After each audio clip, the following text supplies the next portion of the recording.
Hello everyone, मैं हूँ विहान।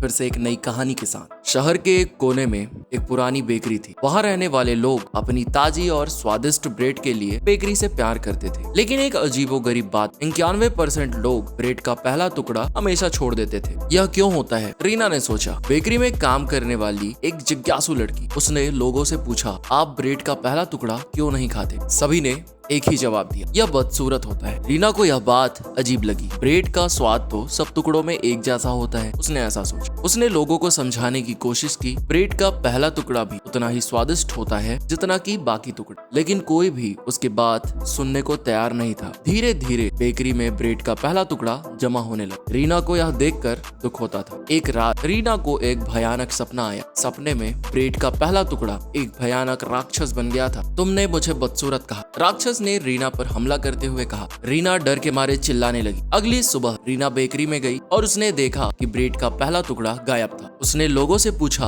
क्या आपने ब्रेड का पहला टुकड़ा देखा? एक आदमी ने कहा, मैंने सुबह सुबह एक भयानक राक्षस को बेकरी से बाहर जाते हुए देखा। रीना का सपना सच हो गया। उस दिन से बेकरी में कोई भी ब्रेड का पहला टुकड़ा नहीं छूता था। लोग डर गए थे। रीना को पता था कि उसे कुछ करना हो। उसने एक योजना बनाई। उसने अगली बार बेकरी में ब्रेड बनाते समय पहले टुकड़े को सबसे सुंदर और आकर्षक बनाया। जब लोग बेकरी में आए तो वे पहले टुकड़े को देखकर आश्चर्यचकित रह गए। उन्होंने इसे खाने का फैसला किया। जैसे ही उन्होंने पहला टुकड़ा खाया, उन्हें एहसास हुआ कि यह उतना ही स्वादिष्ट था जितना कि बाकी टुकड़े। धीरे धीरे लोगों का डर कम होने लगा। उन्होंने रीना की योजना की सराहना की और फिर से ब्रेड का पहला टुकड़ा खाने लगे। लेकिन रीना जानती थी कि राक्षस अभी भी कहीं बाहर है। खैर, उस राक्षस से तो रीना निपट लेगी। कहानी हमें ये सिखाती है कि बाहरी रूप से बदसूरत दिखने वाली चीजें भी अंदर से सुंदर हो सकती है। हमें किसी भी चीज को उसके बाहरी रूप के आधार पर नहीं आंकना चाहिए। हमें दूसरों के प्रति दयालु और समझदार होना चाहिए। इतनी अच्छी सीख के लिए विहान की डायरी को सब्सक्राइब करना मत भूलना। तो मिलते हैं नेक्स्ट वीडियो में। Bye bye.